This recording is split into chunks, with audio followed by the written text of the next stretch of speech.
At the Devil Are We, I'm Matt, and we're back with more proofies out there. Dark entities. I think the last segment was a balloon that was at a child's funeral. Sad topic, but I think it was nothing more than static and wind.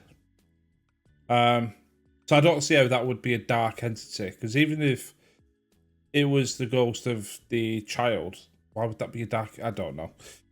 I don't know the brand these things, but anyway, let's take a look.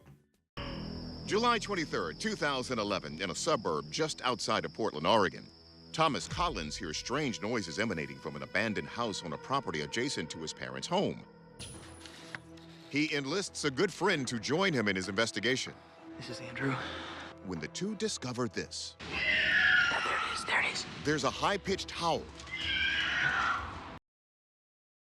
Give it about 14 seconds and then think, right, let's get out of here. Let's do one. Be cautious. My camera's having a really hard time picking this up. Just wait. As they enter the house, they see strange graffiti scrawled on the wall. We have to make sure there's nothing in here. I've watched quite a lot of ghost theory where they go to different abandoned buildings and check out and try to do paranormal investigations, but all the graffiti I ever see is pictures of cocks and the swastika and people spelling F-U-C-K a lot. Don't know why, probably the limit of people's intelligence. They turn off the light. But curiosity gets the best of them. Yeah, I think it's on the roof. Oh, Jesus, it's like watching Blair Witch Project, but in the dark. I think it's on the heck is that? Shoot! Christians. Let's see that again. Zoomed in and slowed down.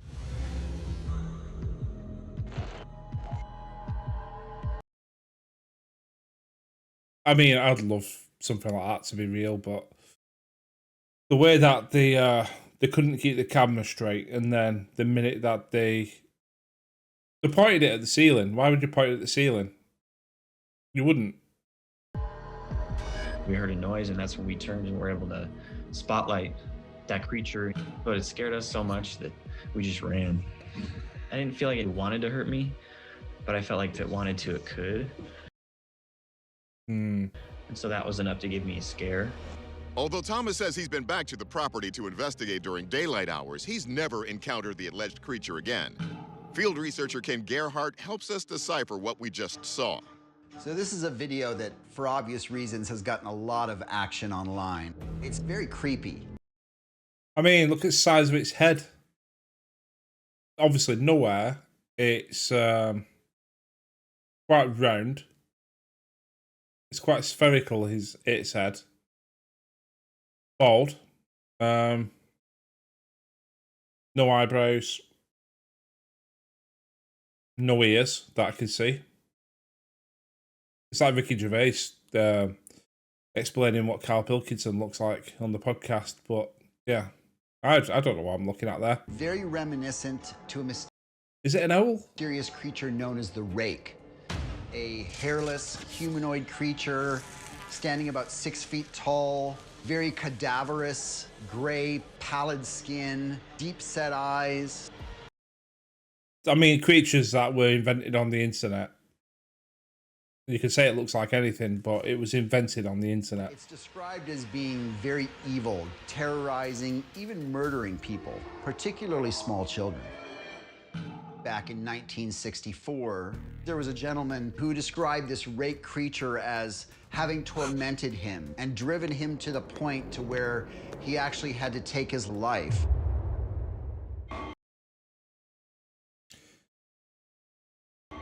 Gerhardt also theorized. It's a sad story. Anything that ends up with people unaliving themselves, you got to say that for the algorithm. But at the same time, if somebody's in that state where they're willing to do something like that, is it not that they were mentally disturbed to begin with? That it could be a fabled hairless being from Native American tales. Carl Pilkington. In the north central United States, we have tales of the Managishi, humanoid types of creatures Small in stature, but with large heads. I mean, if you say that's humanoid, I think you probably would say it's humanoid because it's got arms, legs supposedly. Instead of fingers. Large eyes, very malevolent and evil, very dangerous to humans. Gerhardt suggests there Not kidding, but that looks like it's about 2 foot tall. Give it a swift kick. may be another Native American myth connected to this. Dating back thousands of years, various American Indian tribes have spoken of extraterrestrial visitors they called star people, who bear a striking resemblance to the gray aliens often described in more modern-day alien abduction claims. Since this video was recorded in the wee hours of the night, whatever we're seeing here seems to have a sixth sense for thriving in darkness. You know, nocturnal predators such as owls, cats, and rodents have developed keen hearing, smell, and... I mean, the only reason I said owl, because owls look weird. But they don't look quite like that. dark adapted vision in order to navigate and hunt at night. To assess the actual threat level from this nocturnal creature, we turn to our experts. Professor of Anatomy and Anthropology Dr. Jeff Meldrum weighs in on the Managishi claims. I think that the most Looks nothing like it. telling disqualification is the size. I mean, these are described consistently as little people, and my experience with indigenous populations here, that can be anything from 5 inches tall to... He does look like Tim Allen's character from the Santa Claus movies. 3 feet tall. But my impression was of a more human size being depicted in the video rather than a very small creature.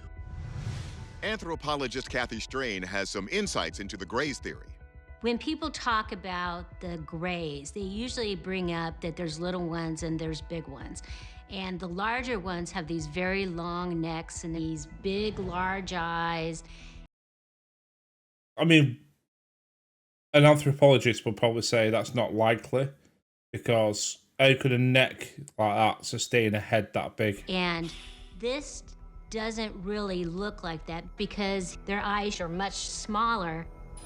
So if it isn't the Managishi or Greys, could it be the fearsome Rake? Meldrum sees some red Well, are you going to turn around and go, yeah, I think it is a rake, when you don't know that they exist? Like Bigfoot or the Loch Ness Monster. flags. One thing that struck me about this video was the very orchestrated feel. I've never heard anyone say, "Be cautious," Be cautious. which seemed extremely contrived. And the only Yeah, I've never really caught that, but yeah. character But then again, some people are quirky. You've probably got people like friends of yours that use a term that it's native to them. Like, they'll use it all the time, but other people go, not something I would say. characteristics that really are discernible are that it has a pale, high forehead and rounded skull. That could be a mask. And given But the lighting doesn't make sense either. It looks like it's too illuminated. the popularity of the Rake image, there's no shortage of Rake masks online. Next, we bring in forensic video expert Michael Primo to analyze if this video could, in fact, be an elaborate hoax. This doesn't appear to be anything that was essentially CGI'd or manufactured.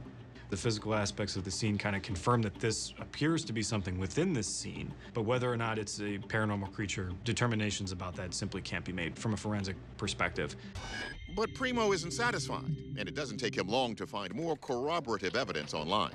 Upon further investigating, I found evidence that supported that this particular person that created this video had some sort of IMDb profile. Aha! So basically, they were amateur student filmmakers or something. Specifically in the genre of science fiction. It appears that this person does this professionally in some capacity to create videos like this. It's pretty clear cut here that these videos have been post-produced and they are fake. To be fair though, fair play, because it does look pretty good. Shoot! And the audio is quite natural in the environment. We're calling it a hoax. The scripted feel of the video and the human-like size of the creature are the main giveaways. What gets me though is he came out and did an interview that says, "Oh, you know, like, I've not been back to this location since," and it's quite clearly a hoax. I don't know. You can show your face in public after that. Though Thomas still swears the encounter was real, we can clearly say this isn't a rake. But abandoned sites still remain a hotbed of Because some people will believe him. supernatural activity. So rest assured, we will continue to explore them. Interesting one, but yeah, it looked like it was a fake to me. But then again, I think that most things these days, if it looks too good, it's probably fake. If it looks too good to be true, usually is.